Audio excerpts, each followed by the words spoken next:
भुलक्कड़ बहू। कल ये तेरी बीवी फोन सब्जी की दुकान में भुलाई। वो तो भला है कि पहले भी 5 बार भूल चुकी है, तो लोगों को पता है कि ये मोबाइल तेरी बीवी का ही है। अरे तो कौन सा आईफोन है जो लोग दबा लेंगे? 2 कौड़ी का फोन है, न लाइट चलती है न आवाज आती है, बस नाम का फोन है ये, नाम का। अरे नाम के फोन पर तू घंटों पंचायत करती है, न जाने क्या काम होता है। अरे कौन से शहर बाजार में तू काम करती है? बहू सास से जीत तो सकती नहीं थी, वहीं से चली जाती है, लेकिन हाँ भूलने की आदत उसकी अब भी रहती है। सुनो, नहाने जा रहा हूँ, ऑफिस के लिए देर हो रही है, तो जरा ये शर्ट प्रेस कर देना। और हाँ प्लीज, और कोई शर्ट धुली नहीं है तो थोड़ा ध्यान से करना, ठीक है? अरे हाँ हाँ पता है, हर बात पर सिखाया मत कीजिए। इस घर में शादी करके तो ऐसा लग रहा है कि सामान्य ज्ञान की क्लास ही चलती रहती है, हर वक्त परेशान करके रख दिया है। पति नहाने जाता है और बीवी लग जाती है पति की शर्ट प्रेस करने कि तभी बाहर से आवाज आती है, कोई गरीब साधु को रोटी दे दे। अरे बाबा भूखा खड़ा है तेरा द्वार देवी, बाबा को भिक्षा देकर पुण्य कमा ले देवी। ओहो, ये तो पुण्य की बात है कि बाबा दरवाजे खड़ा है। अब इसकी आवाज सासू माँ को सुनाई नहीं देगी, लेकिन मैं और ये कमरे में हल्के से बात कर ले तो क्या, अरे घूसी चली आती है। चलो पहले बाबा को ये रोटी दे देती हूँ। अब क्या था, रिंकी जाती है बाबा को रोटी देने, लेकिन पीछे छोड़ जाती है पति की शर्ट के ऊपर प्रेस, वो भी गर्मा गर्म। अरे बाबा रोटी तो ले लो, बस ये बता दो कि मेरी किस्मत कब जगेगी। ससुराल में हालात टेबल टेनिस के बॉल की तरह हो गए हैं, कभी कोई इधर फेंकता है तो कभी कोई उधर फेंकता है, कोई इधर मारकर उधर फेंक देता है। समझ में ही नहीं आ रहा कि ये भूलने की आदत कैसे ठीक होगी। कोई उपाय हो तो बता दो ना बाबा। बाबा घर के अंदर देखते हैं तो 1 घंटे बाद टीवी पर गजनी फिल्म शुरू होने वाली होती है। याद है ना, गजनी फिल्म जिसमें आमिर खान को भूलने की बीमारी होती है और वो हर बात को लिख कर याद रखता है। अरे बेटे, हम बाबा हैं, हर किसी सवाल और जीवन में दुख परेशानी का निजात है हमारे पास। तुम एक काम करो, 1 घंटे बाद टेलीविजन के सामने बैठ जाना और जो फिल्म देख रही हो ना देख लेना, तुम्हें तुम्हारे सारे सवालों के जवाब मिल जाएंगे। अलग निरंजन, निकालो खाना, सलाह देने की दक्षिणा भी।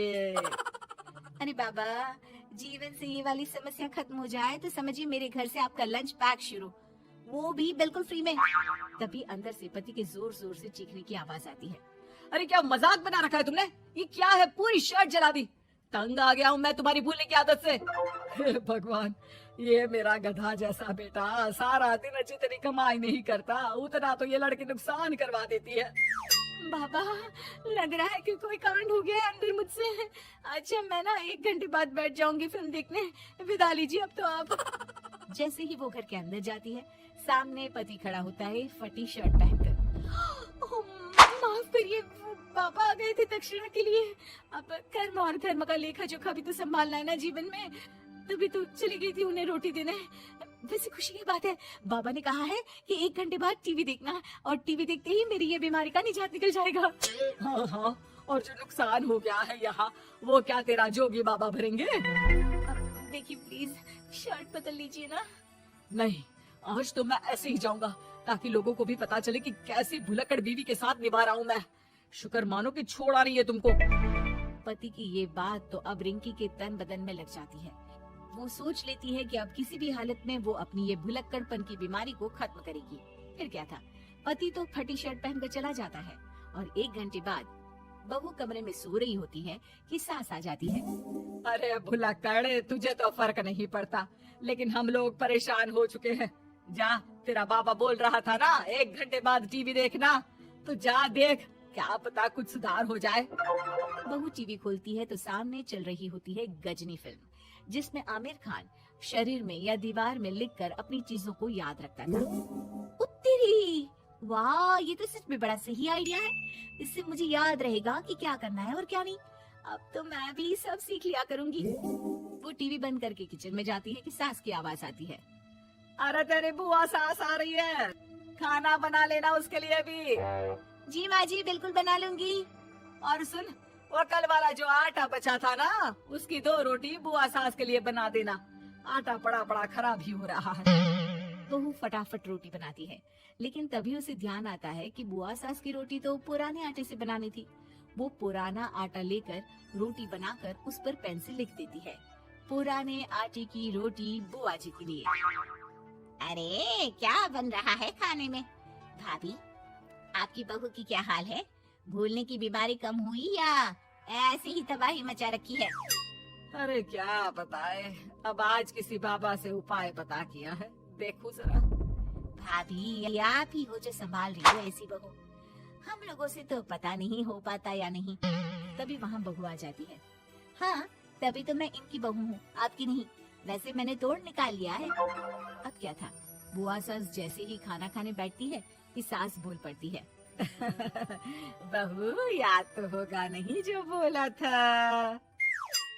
याद करो, बुआ के लिए कौन सी रोटी बनानी है, कहा था ना मैंने। जी सब याद है, सब कुछ ये लीजिए। लेकिन जैसे ही बुआ सास की रोटी उनकी प्लेट में आती है, वो जोर जोर से चिल्लाने लगती है। अच्छा, तो ये टोटका बताया है तेरे बाबा ने, जो कुछ भूलो लिख लो, क्यों? बहू को लगता है कि बुआ सास तारीफ कर रही है। अब क्या करे, याद रखने के लिए कुछ न कुछ तो करना होगा ना, वरना रोज रोज ताने बोलियां खा खा कर तो मैं परेशान हो गई थी। तो क्या कहा तेरी सास ने? बासी आटे की रोटी बुआ सास के लिए? है? बाबा, अरे कैसी बात कर रही हो ना नदरानी, मैं ऐसा क्यों बोलूंगी? ऐसे आपको कैसे पता चला? क्योंकि तेरी भुलक्कड़ बहू ने ये लिखा है। बहू सबके सामने वो रोटी रख देती है जिसमें लिखा होता है, बुआ सास की रोटी बासी आटे की।